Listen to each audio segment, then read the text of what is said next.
এটি তো আসসালামু আলাইকুম, আশা করি সবাই ভালো আছো।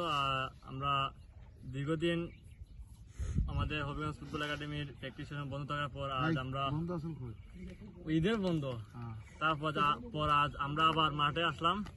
তো গত পরশুদিন অনেকে আমরা গ্রুপের সাথে শরীর আসলা জড়িত আসলা যে সবাই আইবার মাঠের মাঝে। তো আমরা এই কয়েকজনের মাঝে খালি আমি, শাকু, শান্ত, হৃদয়, আমরা কয়েকগুলো আলিফ কয়েকগুলো আইসি।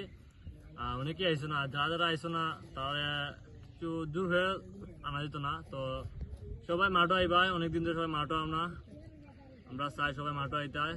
আমরা স্যার আমরা প্র্যাকটিস জমে না ওই সত্যি আসলে আমরা ফলাম সুন্দরভাবে, তারপরেও কিছুটা অসম্পূর্ণ হয়ে যায়। আঙ্কেল হই কিছু কইবা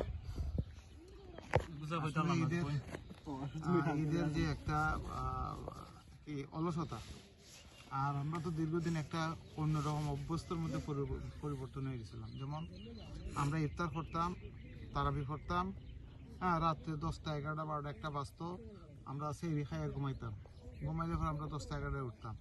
এই যে একটা অভ্যাস হয়েছিল আমাদের মধ্যে, এই অভ্যাসটা এখন আমাদের প্লেয়ারদের মধ্যে রয়ে গেছে। আমি আশা করতেছি যে এই অভ্যাসটা পরিত্যাগ করে তোমরা কালকের থেকে মাঠে আসবা। যদি মাঠ থেকে বিরত থাকো তাহলে তোমার খেলার মধ্যে ছন্দপতন ঘটবো। তো আমরা আশা করতেছি তোমাদের এই ছন্দপতনটা যাতে না ঘটে। নিয়মিত প্র্যাকটিস ছাড়া ভালো পারফরমেন্স করা যায় না। ভালো পারফরমেন্সের জন্য তুমি নিয়মিত প্র্যাকটিস আসতেই হবে। এখানে যদি না আসো বাসা দিলে তুমি করতেই হবে। যদি করো তাহলে তুমি প্লেয়ার, আর যদি না করো তুমি প্লেয়ার না।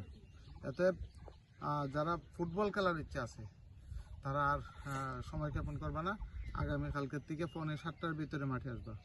আমরা 9টা পর্যন্ত প্র্যাকটিস করব। এরপরে প্রত্যেকে স্কুল কলেজ যার যা আছে সেগুলোর মধ্যে আমরা চলে যাব। ধন্যবাদ সবাইকে।